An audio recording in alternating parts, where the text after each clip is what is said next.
lives. And he, as you're going to find out, is an artist, a painter, as a matter of fact.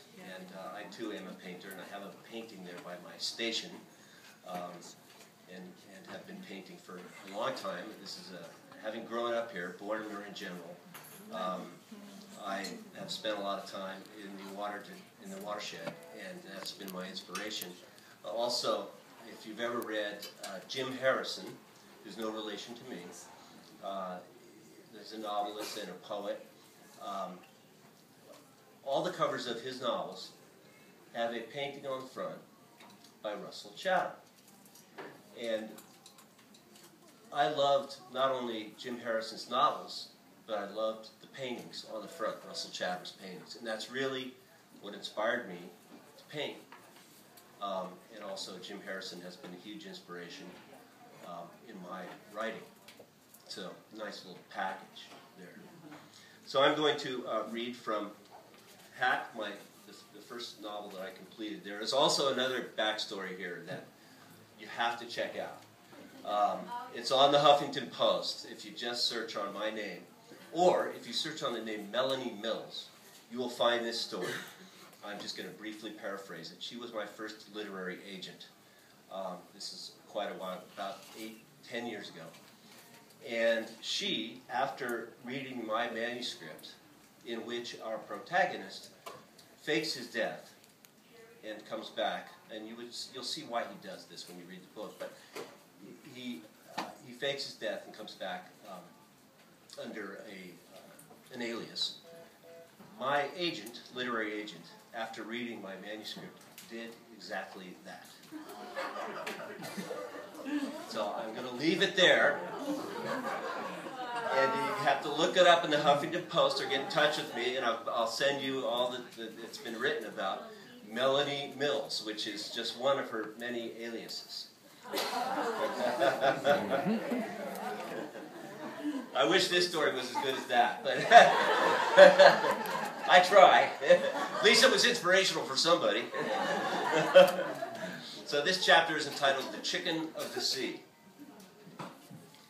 Henry Griffin never intended to live the life of a starving artist, or a starving musician, or a starving writer, dancer, actor, golfer, mechanic, butcher, baker, candlestick maker, doctor, lawyer, Indian chief. And if anybody ever tries to lay any of that romantic bullshit on you, you know, art is suffering and all that crap, you should smack them upside the head with a baseball bat, Griffin would say. Believe me, food stamp existence will gnaw on your innards, day in, day out, like an insatiable, carnivorous worm, and eventually you'll feel like you have a bright red L tattooed on your forehead. Even the real losers, like the guy that sat on the park bench by the Corte Madera Creek every day, reciting the dates and places of Grateful Dead concerts from 1966 through 2002, he recognized that Griffin's starving artist act had reached a point where something had to give. Griffin awoke that bright new millennium summer morning tense and irritable as usual. Stomach growling, head throbbing, the familiar urge to dive headlong through the window, rattling through his subconscious. Then he remembered that evening, for the first time since his last art show many moons ago, he would eat relatively nutritious food, a fine selection of chips, dip, cheese whiz, brownies, and copious quantities of cheap Chardonnay, along with his nightly pint of cheap booze. Scarcely a hearty repast, but his hopes fading for a successful artistic career, or for a career of any sort, even infrequent sustenance, seemed something to look forward to, at least. Throw in a frisky hooker, and it might turn out to be a red-letter day. When he remembered the show, he swung his long, spindly legs off the futon and reached for the cordless telephone on the nightstand, a cardboard box covered by a rectangle of plywood and Sunday funnies. But the cradle was empty. Then he noticed the smell, like several pounds of 3-day-old roadkill stewing in a vat of fresh barf. He surveyed the scene, trying to recollect events from the previous evening. There was only one empty scotch bottle, a half-dozen beer cans, a plate full of cigarette butts, a worn Fender Stratocaster popped up in the corner, and a fully clothed man curled up in the doorway with a newspaper over his face. Griffin moaned. Mr. San Anselmo, the local street-walking Vietnam casualty, had snuck into the apartment after the artist passed out, usually around 11 every night, and as always, Mr. San Anselmo smelled like he had been swimming in raw sewage.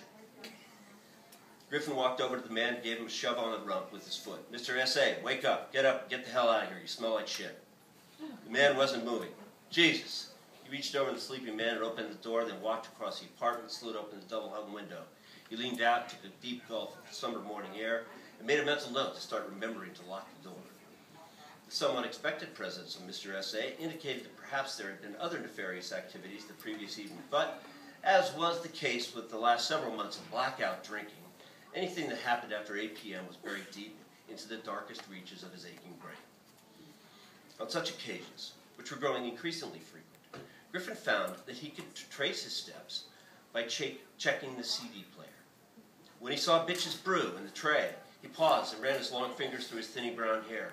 He remembered stalking around the apartment with a flat bristle brush, full of hands of yellow light in one hand, a pint of Dewar's in the other, bobbing to the thrumming melody of Spanish key, and alternately dabbing at the autumn foliage of a serene pastoral landscape that was slowly turning into a psychedelic mess.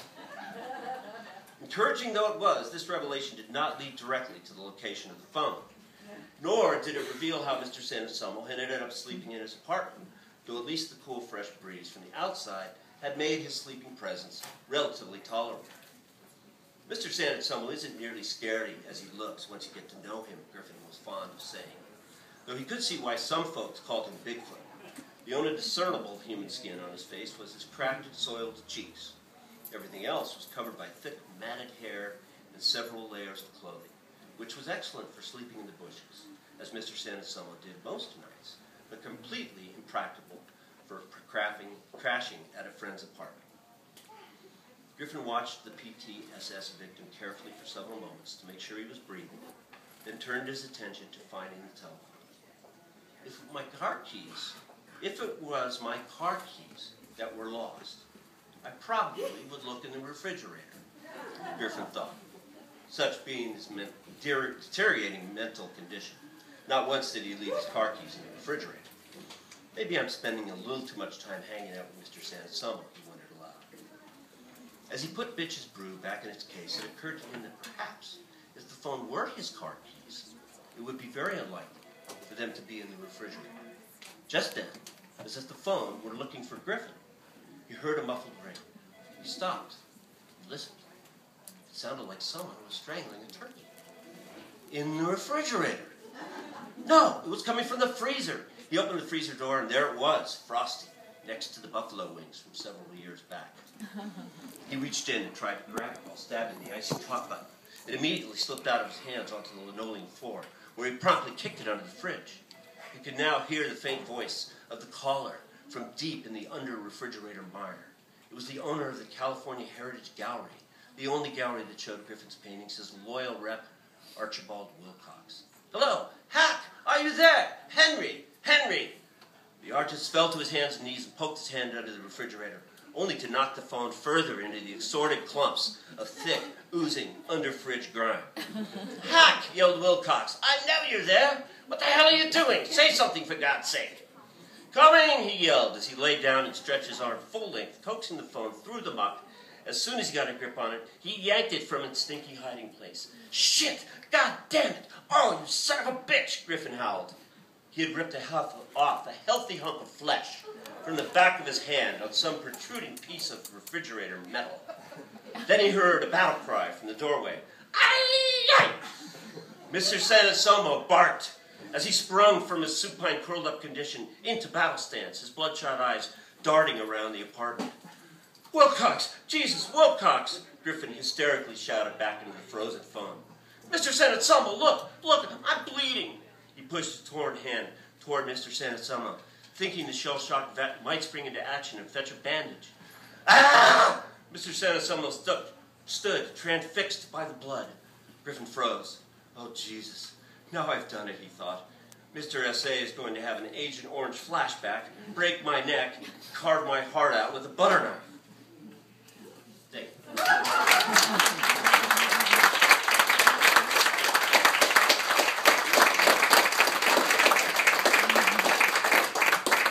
great description of the life of an artist right there. Writers,